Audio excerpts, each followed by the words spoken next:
I did it again. I bought another trailer. Well, actually, it's not really a trailer, it's a horse box. And my plan is to convert it into a tiny camper.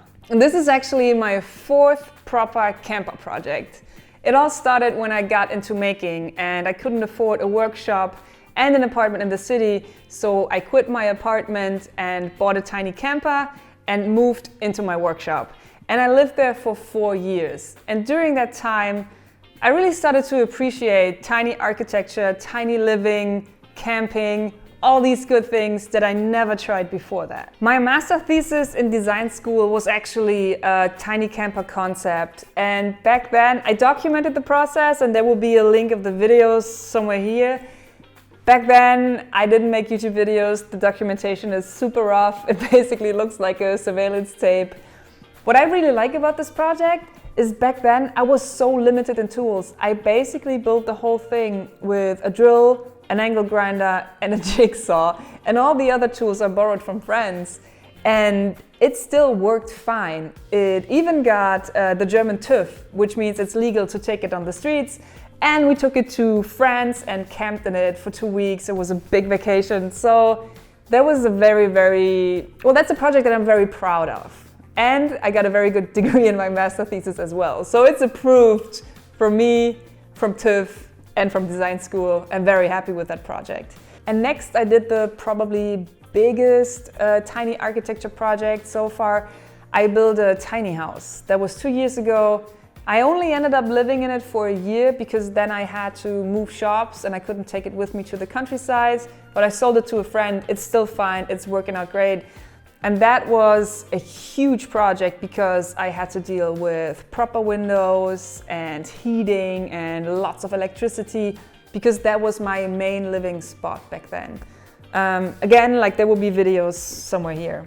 And I also converted my van into a cargo camper setup, which means like I can use it for camping. You can sleep in there with 2 people, you can cook, you have water, all these things. But I can also take it all apart within minutes and have a pretty cool cargo setup, which allows me to transport materials or projects. And that's crucial for my work. So it's a camper, but it's still good for cargo.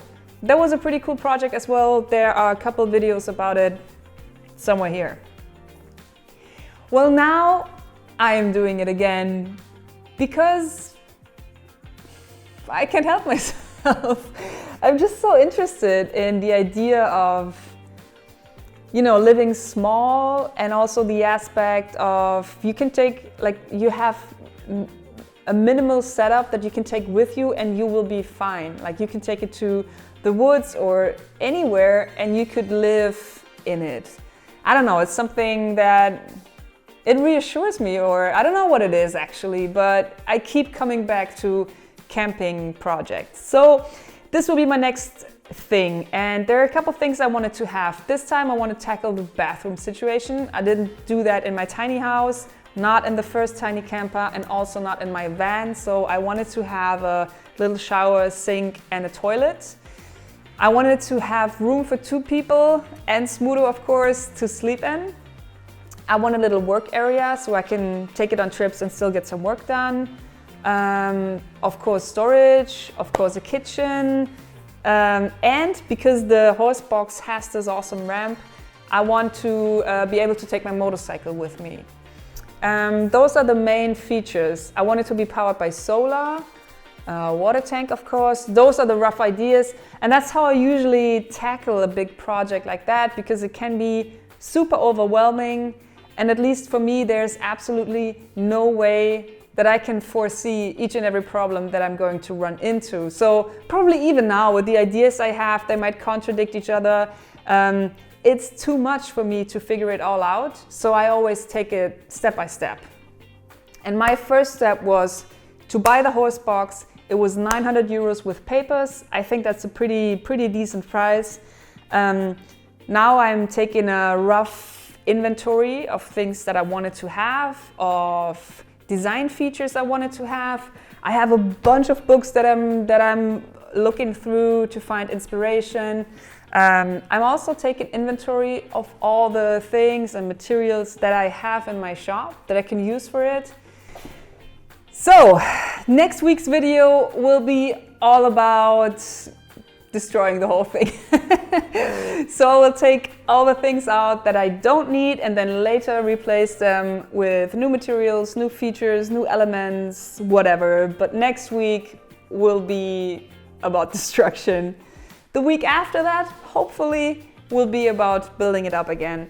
But yeah, this is an exciting project. It's also very good for me in this crazy time. I need something that keeps me busy so I can stay sane. And that project is my medicine. So I want to thank you for coming with me on this adventure. I want to thank you for watching. I hope you're safe. I hope you're healthy. I hope you can stay home. And I hope you're doing okay. And I hope that I will see you next week in the new video.